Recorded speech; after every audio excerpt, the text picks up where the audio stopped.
Hello there, and welcome to the Get French Football News Preview Show. I'm Nathan Staples, and joining me this evening are Adam White and Jeremy Smith. Is it just me, or are international breaks getting exciting? We have a fallout from France's Nations League tie and a look ahead to the Ligue weekend after the latest headlines. Les Bleus sit top of Group A1 as they came from behind to beat Germany 2-1. An Antoine Griezmann double sealed victory as Didier Deschamps' men now need just 1 point to qualify for the finals in the summer. In Ligue 1 news, Lyon announced that captain Nabil Fekir will be out until early November. The forward suffered an ankle injury against Paris Saint-Germain, which forced him to pull out of the recent French internationals. And that's all for now. But for all the latest in the world of French football, head on over to our website at www.getfootballnewsfrance.com and follow us on Twitter at GFFN. We start this week with that midweek fixture for France as they knocked off Germany eventually. Adam, it was a tough first half for Les Bleus, and arguably Die Mannschaft could have been 2, 3, 4 goals ahead on another night, but at the same time, Antoine Griezmann reminded everyone just how important he can be, even though there's a certain Mbappe in the squad at the moment. But nonetheless, the 3 points was the main objective, and that's exactly what France got. Absolutely, and I think by the final whistle, it was what they deserved.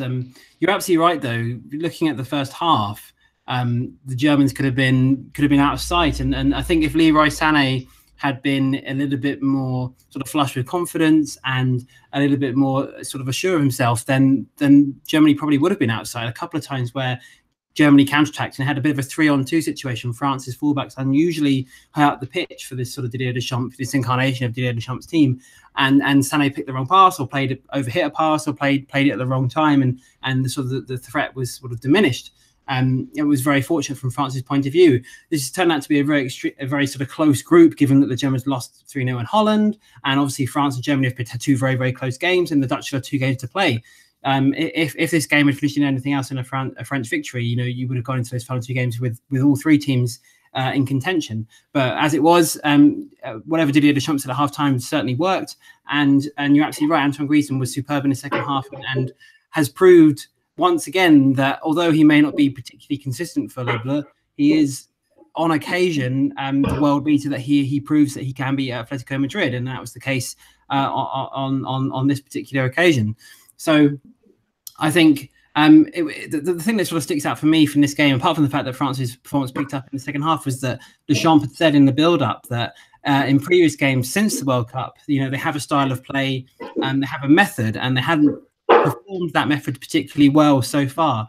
But to beat the Germans, they would have to do it again, but much better compared to what they did against Iceland and compared to what they did when they drew 0-0 of Germany in the previous international break. And that wasn't the case for the first 45 minutes, but it certainly was the case for the second 45 minutes. And France won in what has become a particularly sort of French national team style. This sort of thing that Deschamps has kind of bred for Les Bleus has sort of manifested itself as their sort of their sort of modus operandi, if you like, and it proved fruitful again. So a brilliant second half. Huge congratulations to Deschamps again. They haven't played particularly well, but they've won the game, and they're probably favourites to win this Nations League. So fantastic stuff, apart from anything else. And Deschamps proved that he is an astute coach once more. Yeah, and that's the interesting thing heading into the next round of fixtures. It's unless Netherlands win both of their games and France obviously lose to the Netherlands, then they're practically sealed that next stage. And looking at the teams going through, I mean, Belgium look like the most likely from their group, really. It looks like it'll be a shootout between England and Spain. It's going to be pretty much Portugal, unless Italy do something about it in their final fixture against them, with Portugal already having a game in hand as well. With that sort of field, with the teams that are involved in that, other than maybe you might say the Belgians might cause some trouble, Jez, you have to give France as the favourites now to win this competition entirely. They're the world champions, so in theory they should be favourites pretty much in any match they're playing at the moment. Belgium showed what a good team they are against France and since as well.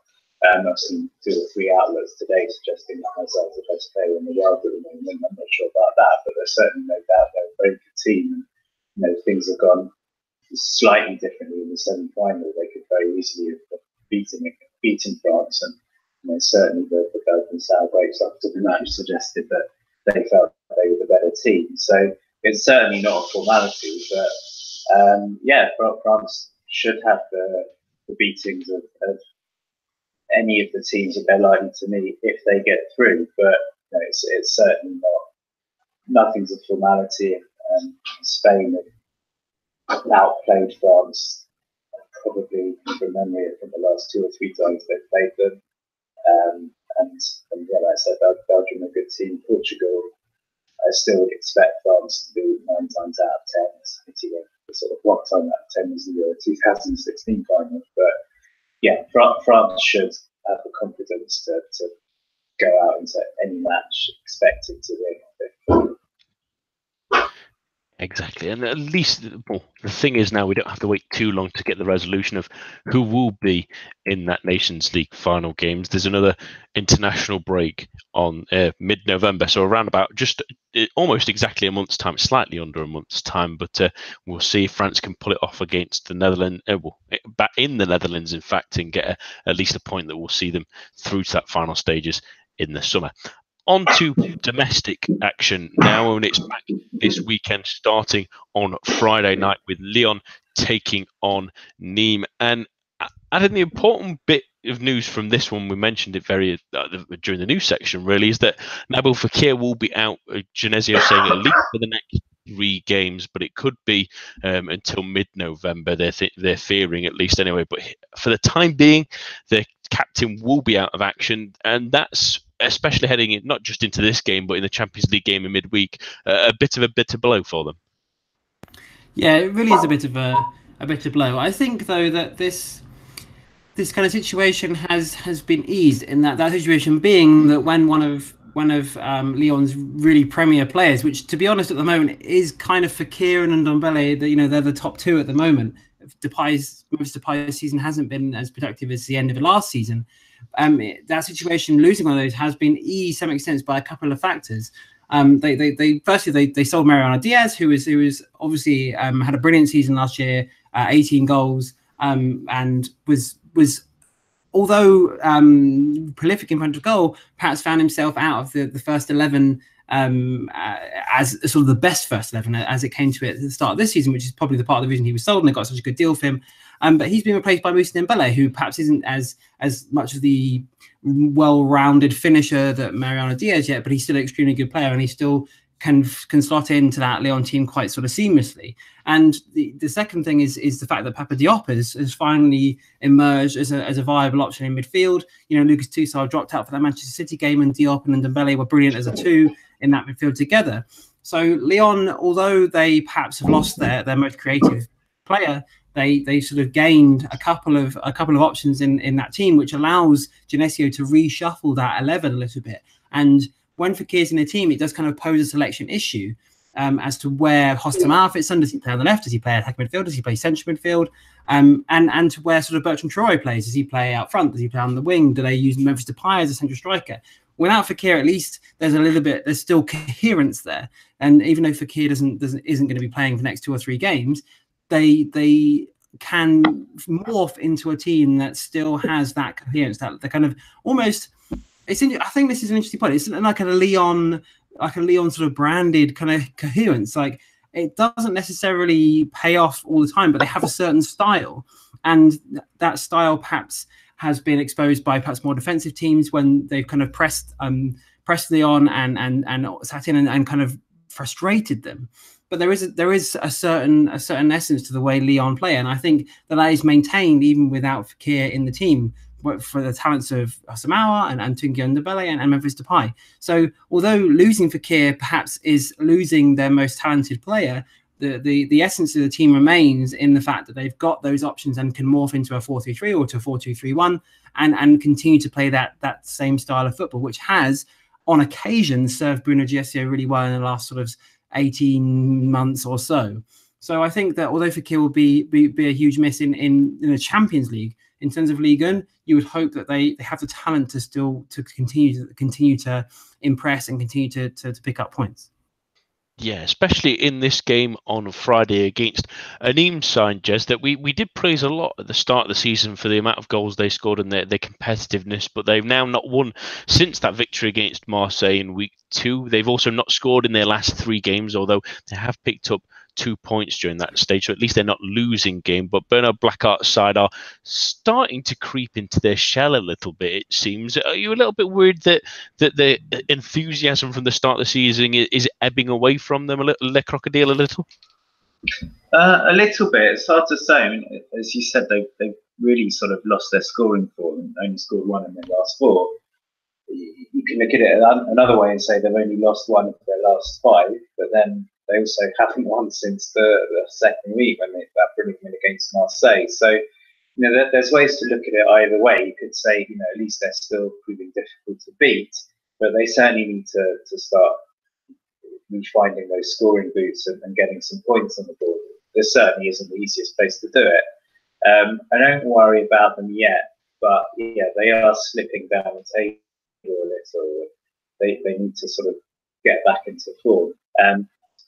I think at the start of the season, what was great was that it seemed that the danger was coming from so many different parts. There was Thiou, Dupar, Bobichon scored a couple of good goals, and that's without Alioui or Bozok. I think he's only got 1 goal over the 2 stars last year, and they haven't come too much yet.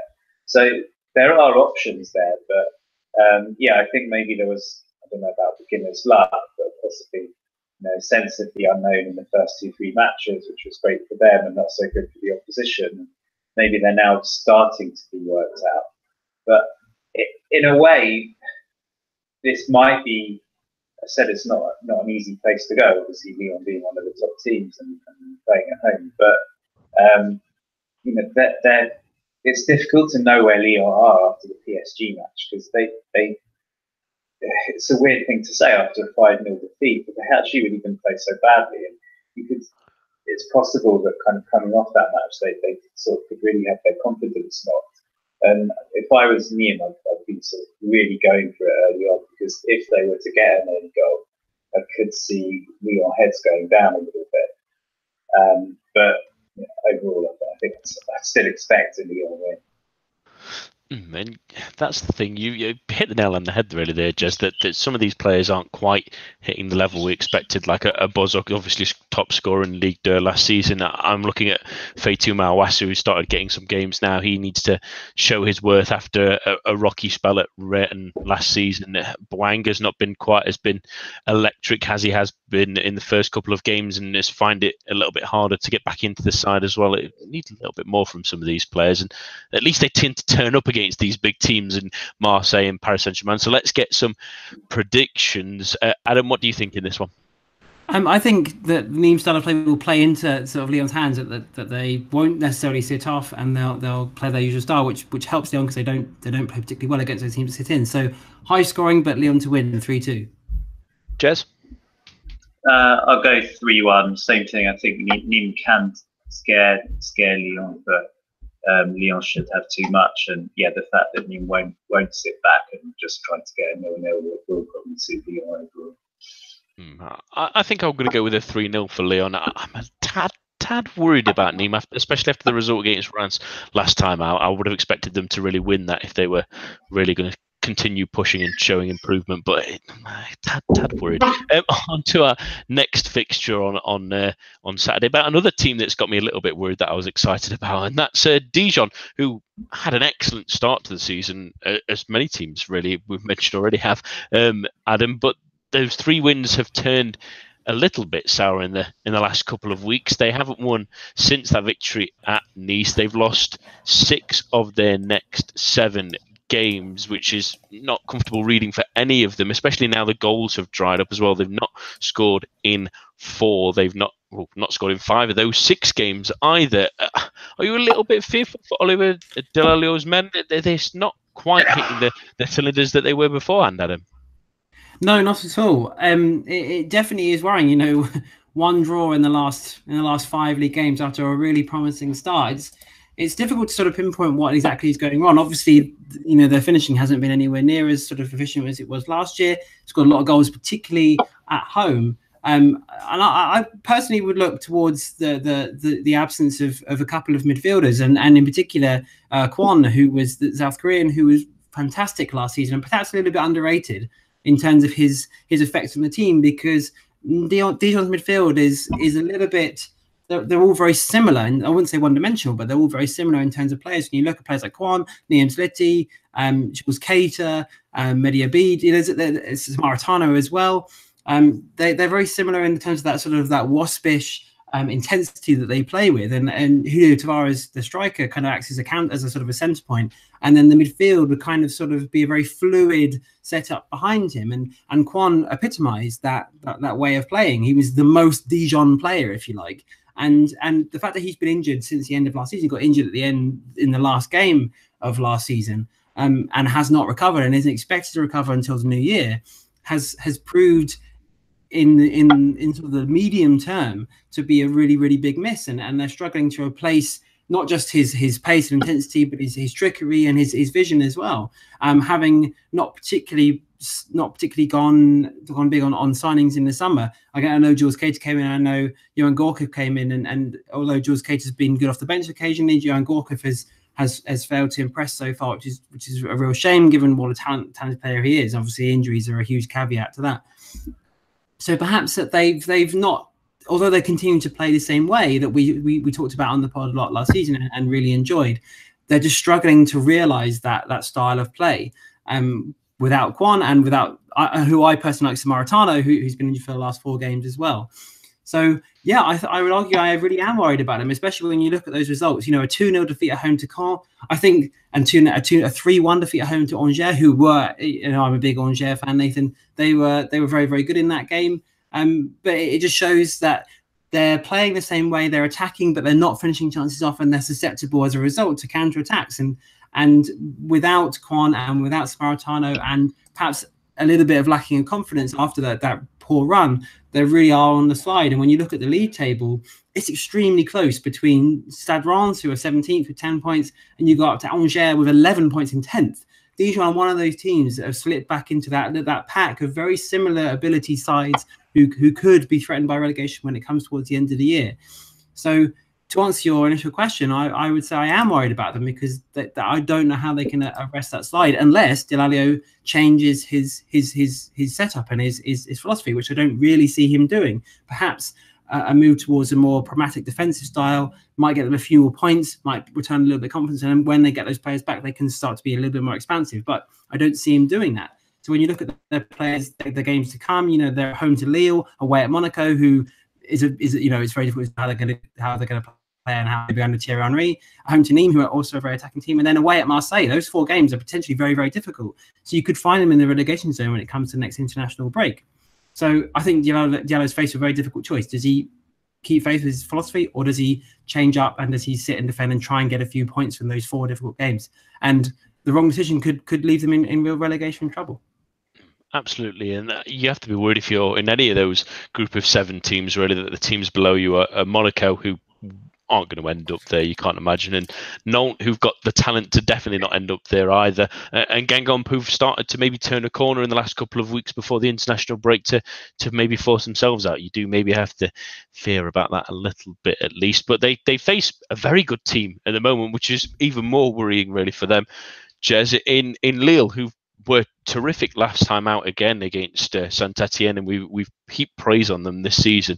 And the next couple of games before that international break, other than an interesting tie against Paris Saint-Germain on the second, games against Strasbourg, they've got a chance to, against Caen as well the week after, they've got a real chance to establish themselves in this top 3 in the table, with the others still chasing them behind them. Yeah, I mean, obviously, if you discount PSG and what they're doing, that they're sort of playing in a different league to everyone else.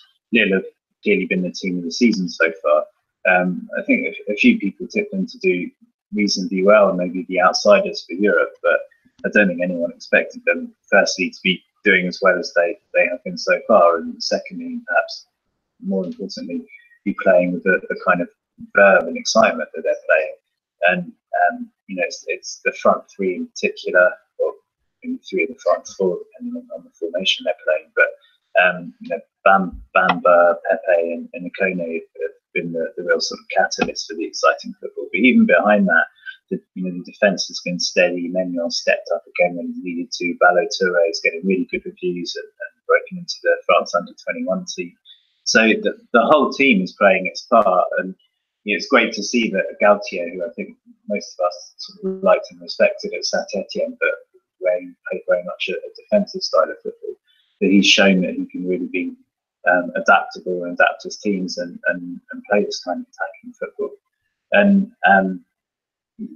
they're already sitting relatively pretty in second place, and as Adam said, there's a really good chance for them to kind of solidify that in the next couple of matches. Last year, going to Dijon, you just said would be a really tough place to go, but it's been bizarre this year that their form has sort of really flipped, whereas at the moment it's not great form anywhere, but the form that they have to speak of is away from home, and at home they've lost 3 out of 4. So from a Lille point of view, both because their style of play kind of suits fast breaking, so in a way it's a team that's suited to playing away, and also because Dijon haven't been so strong this year at home, there's no reason whatsoever why Lille shouldn't be looking at this and thinking really good chance to take another 3 points and stay well ahead of the likes of Marseille and Lyon.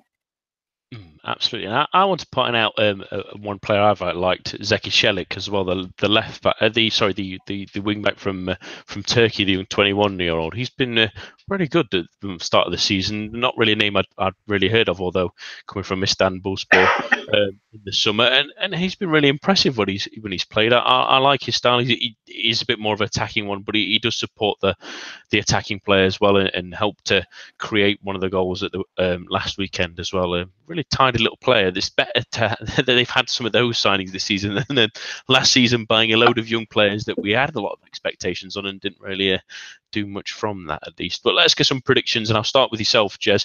What do you think the score will be in this one? I think this one could be tight. I think Dijon are going to have to find form sooner or later, but I'll say 2-1 to Lille. Adam? I think a similar story for Dijon, 3-1 Lille. Yeah, I fancy a 2-0 Lille win. They're just firing on all cylinders at the moment, and this is not the kind of game Dijon want to be walking into to recover their current form. On to the big match, really, you might say, of this weekend. It'll at least have a lot of French and English eyes on it as Thierry Henry makes his managerial debut at Strasbourg for Monaco. Adam, we've not heard your thoughts on the prolific striker's appointment at the Principality club. What do you think to the move and ahead of his first game? It'd be interesting to see exactly how he sets up his stall. Will it be more Wenger? Will it be more Guardiola? Or will it be something a little bit different? Yeah, I think, first of all, it's an extremely exciting appointment. It's and can only benefit Ligue 1. Although I am surprised that Monaco didn't do more to hang on to Leonardo Jardim. Although obviously there's caveats there with the fact that I think both sides have kind of admitted that it wasn't really working out. I think the style of club that Monaco are, Leonardo Jardim has proven on countless occasions that he's the perfect manager and arguably the best of that type of manager to manage that Monaco project in developing young players and finding a way to be successful at the same time. So I'm first of all, I'm amazed that they didn't try and talk him around and say, the recruitment hasn't been spot on and you're still our man. I personally would have thought they would have gone with that. But aside from that, Henry is a really exciting appointment. The thing for me that sticks out with Henry is that what can we expect from him? Because obviously he's a rookie as in terms of the managerial spheres of Ligue 1 and of any league at all. Obviously he was assistant manager with Belgium, Roberto Martinez, but to know what style of play he's going to sort of espouse is very, very difficult. And I think this is a situation when he was lined up as Bordeaux coach, that Bordeaux fans and the hierarchy were a little bit unsure as to what to expect. You get swept up in excitement of Thierry Henry because obviously he's a legend in France and he was an unbelievably good player. And as a coach, you hope that he's going to sort of espouse a very similar style of play to the way that he played. But it's very difficult to know if that's going to be the case, and it's also very difficult to know that if that is the case, is he going to be good at translating those ideas that he expressed so wonderfully on the pitch to his players, and how quickly, if he can do that at all, how quickly that process is going to take. So as a sort of initial reaction, you think pace and skill and attack, and that would make sense. But apart from being, occasionally eloquent on Sky Sports, we don't know we don't know what Henry's philosophy is, and so you have to kind of look back a little bit, and you have to say, who are the managers that have influenced him?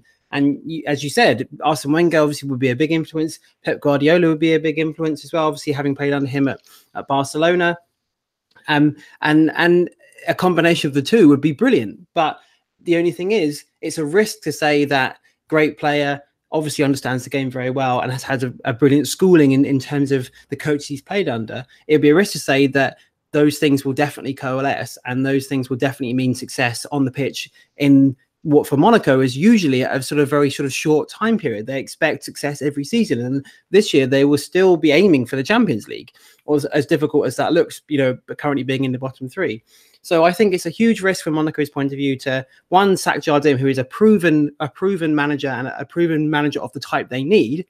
And from my point of view, it was just that the recruitment was really poor this summer, and not that Jardim let the club down. The club and Michael Emenalo in particular let Jardim down, rather than it being the other way around. And to go with a complete rookie and someone who is not particularly au fait, if you like, with the day-to-day running of a club management style, is a huge risk. But I mean, whatever happens, we're all going to enjoy watching it unfold. So I think it's great for the league, and it'd be really exciting for the rest of the season. But I have my doubts over whether it will work out or not. Yeah, we saw last time a Sky Sports talking head took a managerial job. It maybe didn't go quite as planned, but we shall wait and see. Sorry, at least this one speaks the language, so yeah. I mean, he gave his press conference yesterday was really impressive. Obviously, he's always kind of talks a good game, so I mean, you can't really read anything basically until he starts the job. But I think he's kind of been not dealt a tough blow. I mean, he's chosen to take the job, but he himself sort of pointed out it's very different taking over someone else's team in 18th place than having them all summer and working on your philosophy and that kind of thing. But he certainly made the right noises, as well as Wenger and Guardiola. He talked about the great football Nantes, and I mentioned the three great non-managers. So I'd expect him to play nice football, or to encourage nice football. I think he'll have the respect of a lot of the players. And certainly, I think he's going to bring a lot of passion into the game. And I think he can muck around, but he can also be very serious as well. So I do have high hopes, but it is going to be a big challenge for him. And everything that Adam said about how really it's Monaco that let Jardim down rather than the other way around. Henry is inheriting what is a little bit of a mess there. And I'm not sure it bodes well either that Vasiliev said yesterday that they have no intention of changing their project. But that's something that Henry doesn't have to worry about until next summer. He needs to get Monaco safe and then see what else he can do this season. And I think he should, as Wenger said today, let's be honest, only two teams will definitely go down, and it would be a massive shock if Monaco do end up going down. Frankly, I think if they do, I'm not sure Henry will still be there when that happens, because I think it will have to have gone very, very wrong between now and then for Monaco not to get out of the bottom three. So yeah, I mean, it really could go either way, but I don't know, maybe it's just because I've always loved Henry as a great striker and great servant to France. But I really hope it works out. But I think it will, but I think there'll be a few teething problems first. Well, this is the interesting thing. They're only 8 points really off sixth already. I know obviously tables will morph and change, but they're not enormously far off the hunt, at least anyway, with that strange pack of seven with about a point between them. But they don't have the easiest test to start off with at Strasbourg. And Adam, I remember talking about this at the start of the season where we talked about Strasbourg in the first two games that we weren't really sure where they were. They went through a bit of a bland patch, but then they've sort of recovered with the last couple of results, especially. They were maybe a little bit unlucky not to win last time out against Angers. A late goal saw to that, and they did well against Dijon the week before. But one man in particular I want to pick out here, and he surprising given that how good Lille were at the start of the season with him in the lineup, is Lebo Mottiba, who's grabbed a couple of goals in the last couple of weeks. He's got 4 while he's joined the Alsace side. What do you think to the South African? I mean, Lille reportedly have a buyback clause in it. Surely they're going to be thinking of activating that, aren't they, if he carries on in this form? Yeah, I think absolutely. I mean, when you sort of look at the Lille team, perhaps the one thing they're kind of missing is a I know Loic Remy's there, but one thing they're missing is kind of a central striker who is sort of prolific. And I think the thing with Leo Mottiba, he's only 22. He had a really good season on loan in Ligue 2. And one thing he does do is he's clinical. You know, he takes his chances really well. He's a really, really good finisher, a natural finisher, which perhaps Lille, lack. Although Loic Remy is an experienced player and he's been around the block, and we've seen him be prolific or at least a good goal scorer in other leagues or for other teams. He hasn't shown that at all at Lille yet. Obviously, slow start to the season and couldn't play for a little bit because of the sort of contractual issue that he suffered at the very start. So he might take a while to get going. But if I was a Lille fan watching Lille play every week and watching Leo Mottiba score goals, who we had at the start of the year, I would be wondering why we sold him and we kept hold of Remy. So I think you're absolutely right. They would be, if they did have that sort of that option to bring him back, then they would certainly take that. And this was the good thing for Strasbourg, is that this has been their issue since they got promoted at the start of last season, is that they struggled to find a consistent goal scorer. They had Stefan Behoken, who left for Angers, and Nuno da Costa, who was very, very sort of patchy. If Leo Mottiba can prove to be this consistent forward that they've been looking for, then that they've got the sort of the DNA, if you like, the support behind him to become quite a threatening side. And we talked about how at the start of the season how they got some good results, but they were a little bit sort of characterized by the fact they got a couple of standings off against Saint-Etienne and Bordeaux, and they played against 10 men for a certain amount of time. But since then, their form has been relatively okay, and they're in the top half as it stands. And I think if Mottiba can get sort of double figures this season, then a top half finish for Strasbourg wouldn't be out of the realms of possibility. Which, considering they came up for National not too recently ago, and they survived just about the end of last season when we talked about that slide that they were on, and they seemed to have timed it at the right time, and then they were suddenly in danger and they suddenly rescued it. That could be a real achievement for them. So I think, first of all, Lille will be upset. Lille fans, at least, would be upset to be rid of Mottiba and looking for a player to take that central striker role. But Strasbourg will be extremely grateful for the fact that Mottiba is now playing for them, and if he can maintain his form, he could be the catalyst that brings him into a top half finish, which should be, as I said, a superb achievement for a team that have sort of shot up through the leagues and were very fortunate to stay up last year. And then when you add in that a mid-table finish brings the finances and the prestige of it, and you add in that it's a club with a great stadium that gets packed out every week as well, and they start to think that finally, unlike some other Ligue 1 clubs, it's more of an established side that maybe can build themselves into a real Ligue. Well, not heavyweight necessarily, but shall we say a nice little comfortable middleweight? That'll be a nice way of putting it, at least. Anyway, so predictions in this one, I'll start off, and I think Thierry Henry probably gets off to an honourable start, but maybe with a shaky little moment at least. Let's go for a 2-1 Monaco win. Adam, what do you think? This is an extremely difficult game to read, isn't it? With Strasbourg, as you mentioned, it's the home crowd and they're very good at home, and the Henry debut. I think a draw. I think 2-2. Jez? I'm going to reluctantly say that Strasbourg are going to be party poopers. I think there's not necessarily anything special that they're going to do, but I think Monaco are a little bit decimated at the moment. They've got a couple of players out suspended. I think Henry said today that both their starting and number 2 goalkeeper are out. Even the players that are sort of fit and relatively on form that have probably been playing internationals, Falcao featured quite a lot in both Colombia's matches, and presumably has cropped up the air miles this week as well. So, whilst I said I expect Monaco to get out of trouble, I think it might start from next week onwards. And I think Strasbourg might nick this one 2-1.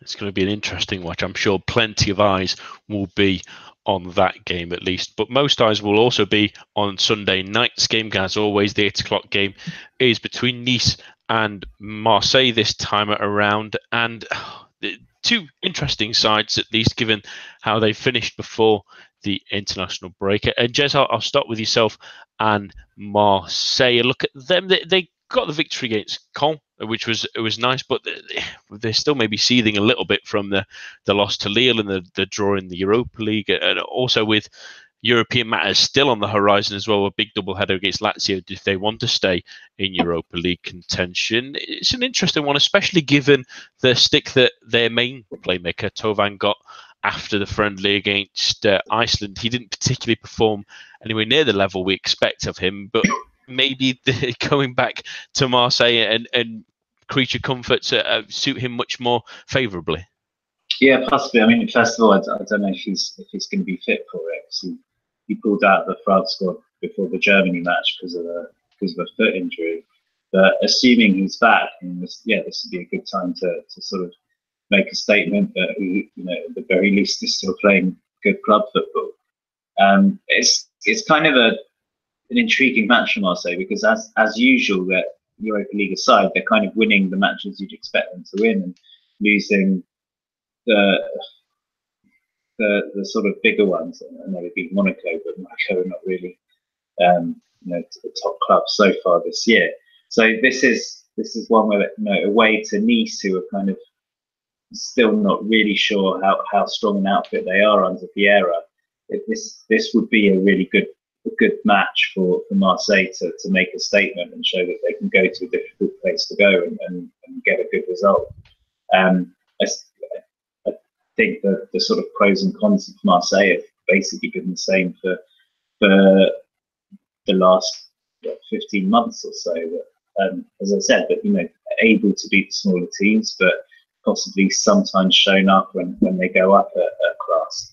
And still a relatively thin squad, which means that sometimes Garcia's putting sort of square pegs in round holes. And the obvious one, I think, is Luis Gustavo, who every time he's not played in central midfield, I think it's a waste. And I think they look so much a better team when he's looking comfortable in his preferred position. But again, there are match winners all the way through the team. If Thauvin plays, even if he doesn't, Payet's in good form. Mitroglou's in good Marseille form before the break, and I think he's still one for Greece possibly during the break as well. So there's no reason why they shouldn't come into the match thinking that they can get a win. But certainly if they want to keep in touch with Lille, it's putting a lot of pressure on them. They need to get results in matches like this, both to stay in touch with second place and also just to again just show that this project under Errol and the court is going in the right direction, which sometimes it still feels like it's sort of stagnating, it's plateauing, but it's not actually moving forwards. And you want to see a bit of progress, building on the foundations that they sort of established last season. And I'm not sure yet that that's really happened. And we'll wait and see if they can maybe build on that win they got last time out against the Nice side, Adam, that have ebbed and flowed is maybe the best way of putting it. They started poorly, they recovered somewhat, but have stumbled as of late again. But at the same time, I hope Patrick Vieira's not hearing this because he might hunt me down. But are they boring? Perhaps. I think that's an interesting way to look at it. I think from Vieira's point of view, he might argue that given that the squad was again, a little bit a little bit sort of stripped in the summer, and he was left with very few options. Although Balotelli didn't leave, he may as well have, given his performances and the fact that he's been injured and out the side, and looking like the Balotelli that we saw at Liverpool rather than the Balotelli we saw at Nice for the last 2 years. His options are so much weaker and so much more less, so fewer than Lucien Favre had at his disposal. Then he has to find a way to win, and rather than it being the more attractive brand of football that Lucien Favre